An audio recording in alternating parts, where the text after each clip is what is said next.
Hi, everyone. Welcome back. It's Monday. Obviously, we're starting off a new week, which actually puts us on this 16th day of September.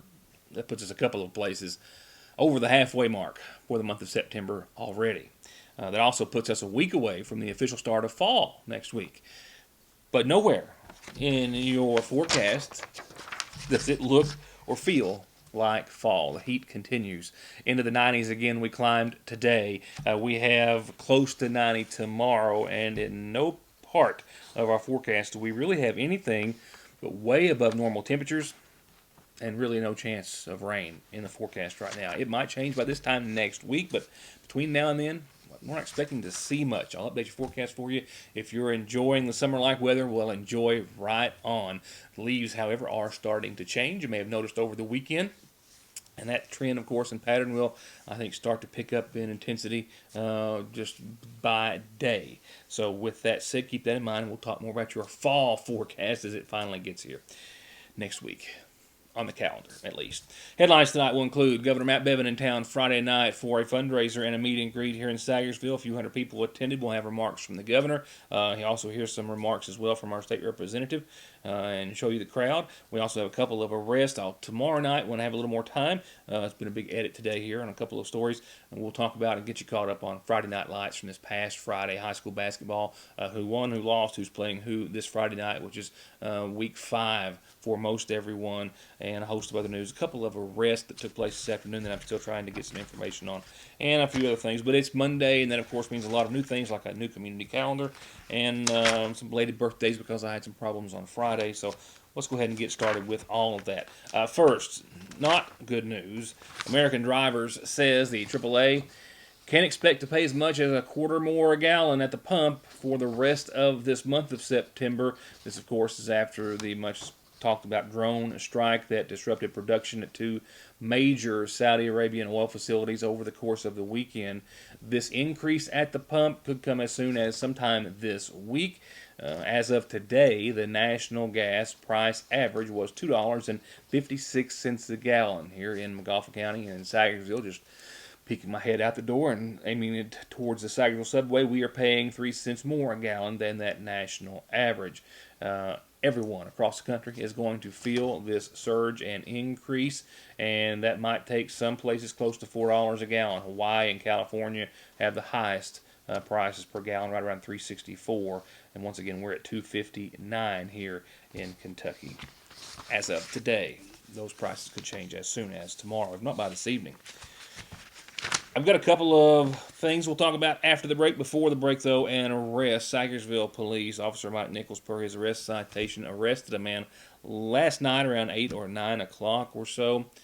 That was described by motorists as just driving very erratically, literally knocking down barrels as he traveled through the Mountain Parkway construction zone, coming through from Morgan County into McGoffin County on his way to Pike County, is what he was able to tell the officer. The officer also noting that the individual passed out actually in the middle of field sobriety testing. That was numerous calls, all indicating that the driver was driving in the same manner, completely reckless, one side of the highway to the other, literally making contact with the barrels in the construction zone. Those calls were followed by another call. Once that car reached the Sagersville area, Officer Mike Nichols with the Sagersville PD found the vehicle in question just as it was pulling out of a Sagersville business getting fuel. And he says that it appeared as though the driver was having a hard time navigating his way out of the parking lot. It took longer than what it should have. He made a traffic stop on the vehicle just a few seconds later and noticed that the driver was seriously under the influence of drugs or alcohol, believed to be drugs, upon making contact with him. To the degree, Nichols notes that Lynn W. Parrish, 43 of Pikeville, was literally passing out in the middle of the officer giving him instructions on how to do field sobriety tests. He also noted that he passed out as well half a dozen or more times on his way to the Big Sandy Regional Detention Center. In Parrish's car, he found 30 Xanax bars, a Schedule 4 narcotic. He also found a total of 3 packets of what's believed to be heroin. There was some drug paraphernalia as well for which he was charged. He was also charged with reckless driving, driving under the influence, importing heroin, possession of drug paraphernalia, and for the pills being in their improper or not in their original container. Also, Nichols notes that there may be more charges to be filed as the investigation continues into whether or not Parrish was having the intent to traffic in the drugs that he had in his possession. He was still in the Big Sandy jail as of just earlier this afternoon. Something I also wanted to pass along to you after I got some details on that arrest from Officer Nichols. He had just received back several different samples or test kits, if you will, that he had sent off to the laboratory in Frankfurt for previous drug-related arrests or cases. Methamphetamine, heroin, cocaine, a lot of other drugs which had to be confirmed through state testing, which is customary. Almost every single one came back with some level of fentanyl in them, and some came back as solely fentanyl, which of course can be just deadly to the touch. But noting that a lot of the drugs that they're getting off the streets are, as we have seen and heard everywhere else here too, are being cut or laced with fentanyl, including methamphetamine, heroin, and cocaine. And the drug, of course, is also just showing up by itself in pure form. That, ladies and gentlemen, is something to be very, very concerned about. We'll hear from our governor and our state representative in just a few seconds. Stay tuned.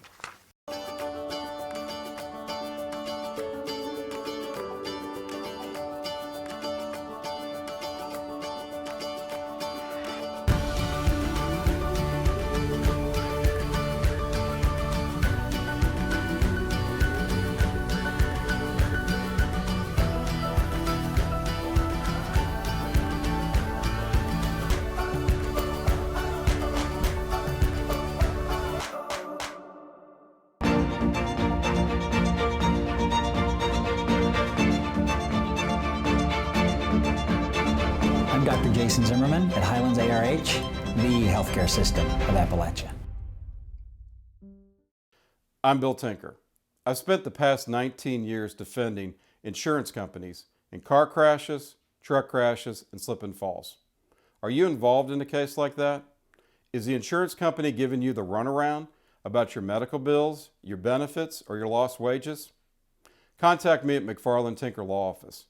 With our combined experience of over 58 years, we're here ready to work for you. From brakes, exhaust, suspension, fluid changes, to expert collision and auto body, to turning your 4x4 or diesel from mild to wild, get real auto maintenance, paint, and repair at Black Smoke Performance in Dixie of Sagersville. 349-8785. At Sagersville National Bank, they know your house is much more than your home. It's an investment, and for many of us, the biggest we'll ever make. And whether it's for needed repairs and maintenance, or a new addition or renovation to give you some more room and more equity, let Sagersville National Bank deal with all the financial work and worry. Real and real competitive, hometown, homegrown, home improvement loans at Sagersville National. Getting the best deal on the best tires with the best service has never been easier. Just log on to ConleyTire.net, check out the latest rebates, sales, and promotions, pick out the tires you want, and email, call, or come by. For huge savings from the family who's been proudly serving the area for over 32 years. Conley Tire in Staffordsville, 297-2424. McGoffin County's Republican Party hosted an evening for Kentucky Governor Matt Bevin this past Friday night, where the governor spoke to a large crowd of people in the Lloyd M. Hall Community Center here in downtown Sagersville. He spoke on several topics he felt the most appropriate and important, now some 50 days away or so from the November general election. Bevin was introduced by McGoffin County's State Representative John Blanton, who also touched on many key issues facing Kentucky. One, that expanded gambling and the $200 million a year it would generate as proposed by Democrat Andy Beshear is not the answer or solution to Kentucky's pension problems. But here's what $200 million does. If we take $200 million, we put it in every single year until we get our pension called up. In 300 years, we'll be called up to where we need to be in 2019. Gambling's not the way to fix it, folks. I'll tell you the way we fix it. We keep doing pro-business legislation.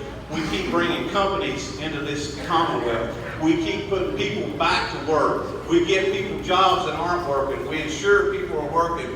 We began to bring in a tax base that will more than triple, quadruple what they're talking about in gaming. And this is the governor that'll do it. We're moving forward in Kentucky. We're making progress in Kentucky. We've got a friend in Donald Trump that's got a direct line to Donald Trump. Donald Trump's going to be in there 4 more years, folks.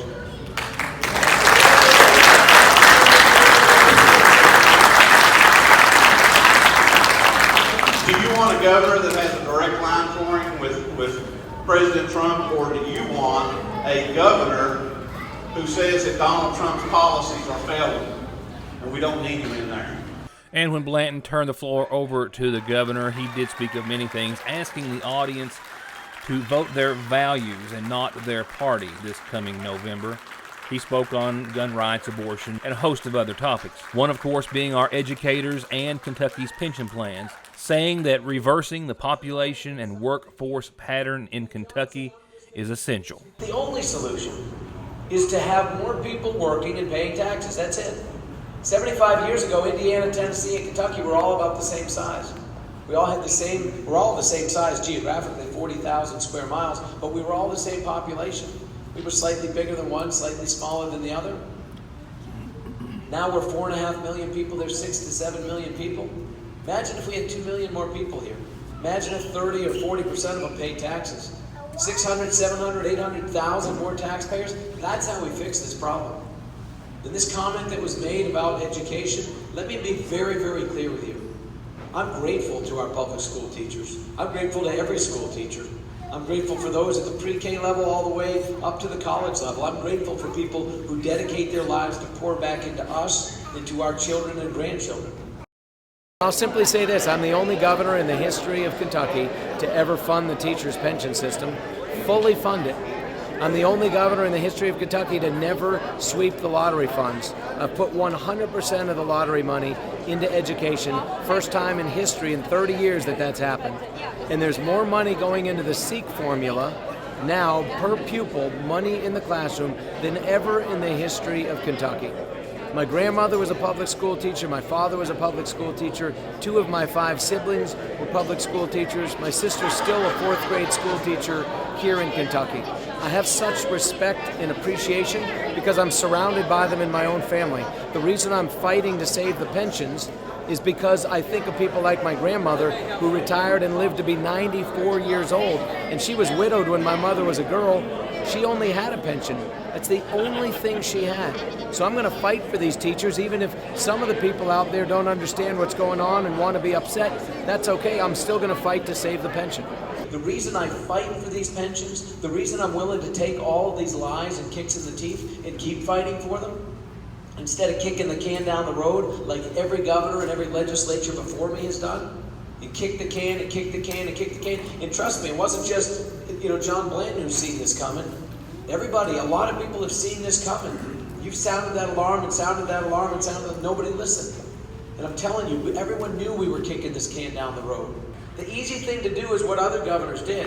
It's just lie to people, tell them it's fine, and then take about $1 billion out of it every year and spend it on other things, grease the wheels of their friends, be corrupt, spread it around here and there, put your names on things as people love to seem to do, but not fund the system that leaves people destitute when it fails. I refuse to do that. We've put billions. I put more money into the pension system in the last 4 years that I've been governor than the previous governor did in 8 years. And now his son comes and promises everybody they're going to get pay raises. He doesn't tell you where is he going to take the money. Whose paycheck is he going to take it out of to give it to somebody else? Is he going to rob their pension again? Is he going to? That's what his father did, except that his father didn't give people pay raises. The CLEF funds, not only am I am the only governor that has never swept the lottery funds. Every single governor before me for 30 years has taken that money that was supposed to go to education and spent some on education and some on other things. 100% of the money has gone to education for the last 3.5 years.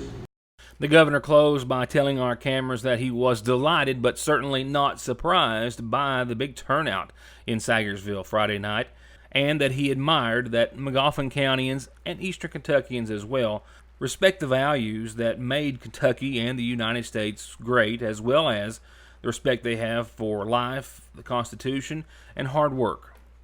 I will just say this. I'm grateful to the people of Eastern Kentucky because I grew up in the mountains in a rural community. It wasn't here in Kentucky, but it was like this. Hard-working, God-fearing people. People that'll give you the shirt off their back.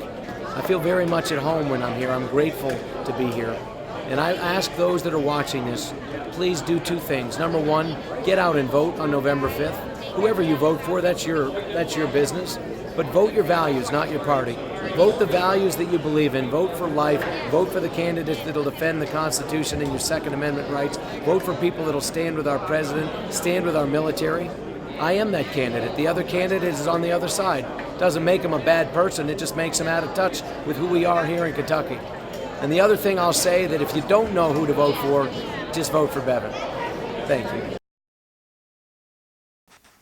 And on the subject of the election, the Associated Press is reporting this afternoon that more than 150,000 registered Kentucky voters have been improperly put on an inactive list that could mean they might not be able to vote this November. The state Democratic Party sent a letter to the State Board of Elections with Democratic Chairman Ben Self demanding the board immediately reactivate those registrations.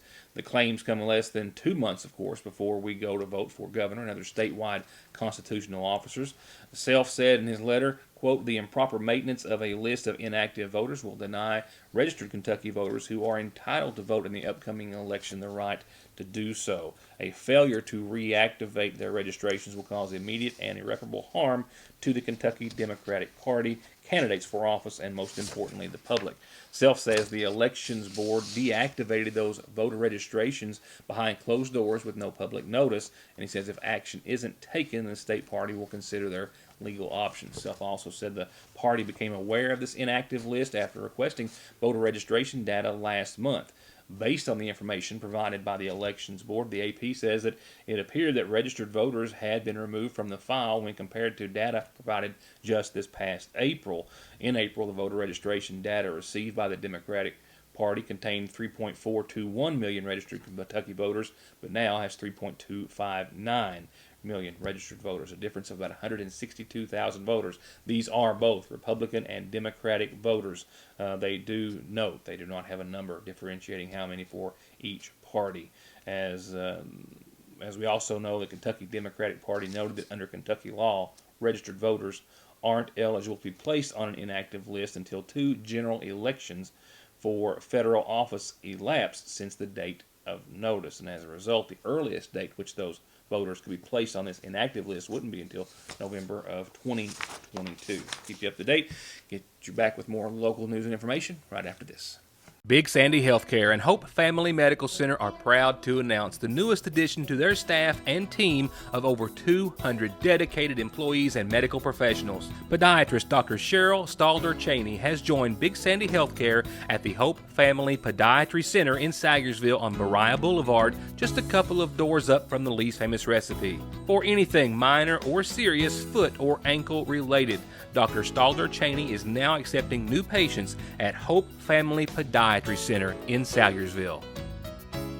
Just like that, we've jumped into the spring allergy season with all the buds and blooms, tree and grass pollen, mold, and all the nasal congestion, sneezing, itchy nose and eyes and throat that they cause. Don't get caught off guard. Protect yourself daily with a quick trip to Parkway Pharmacy for over-the-counter and prescription relief. And you can always log into parkwaypharmacy.com to have your prescriptions ready when you get there. At Parkway Pharmacy, whether it's game time, family time, or any kind of fun or hungry time, it's always a perfect time for the party platter from your Sayersville Lee's Famous Recipe.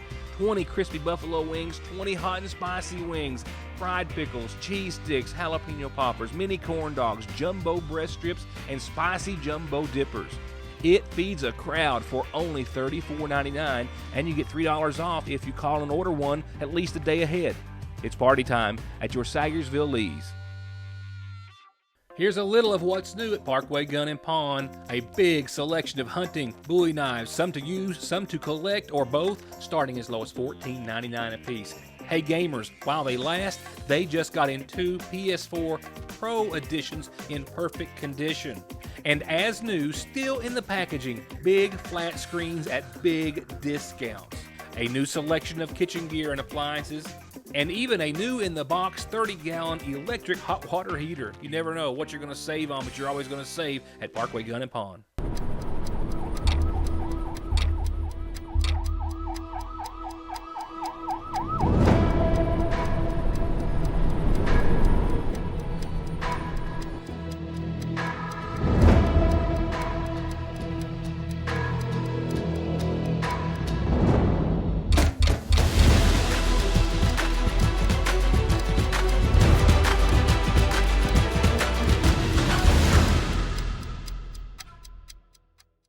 Never seen what's inside the seasonal shop, you've never seen anything like it. And if you have seen what's inside the seasonal shop, you've never seen it like this. From all the styles of pillows, dishware, bedding, and wall hangings, it's full of beautiful home decor.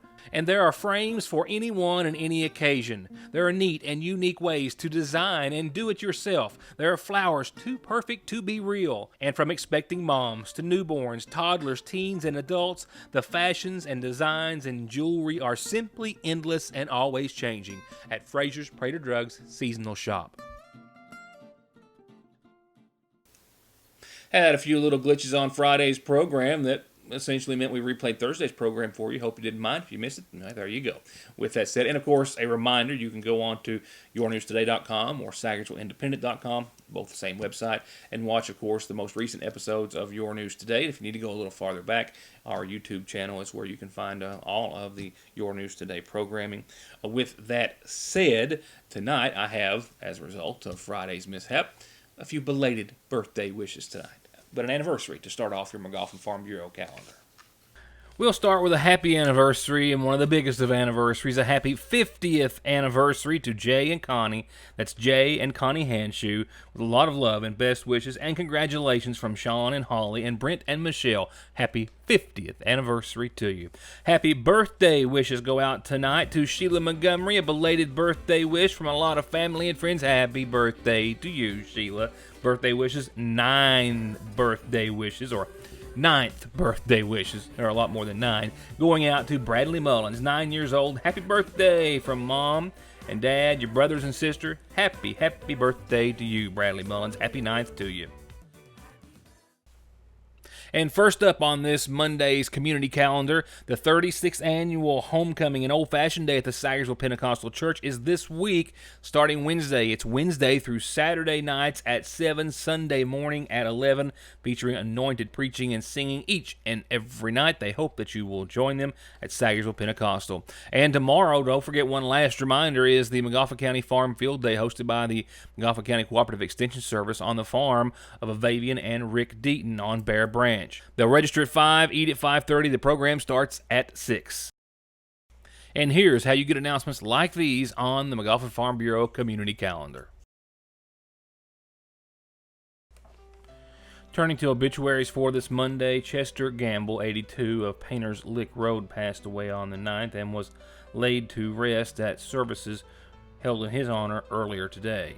He was preceded in death by his wife, Justine Gamble, and survived by his son, Marty Gamble, and his daughter, Beta Adams. Services, held yesterday at the McGoffin County Funeral Home.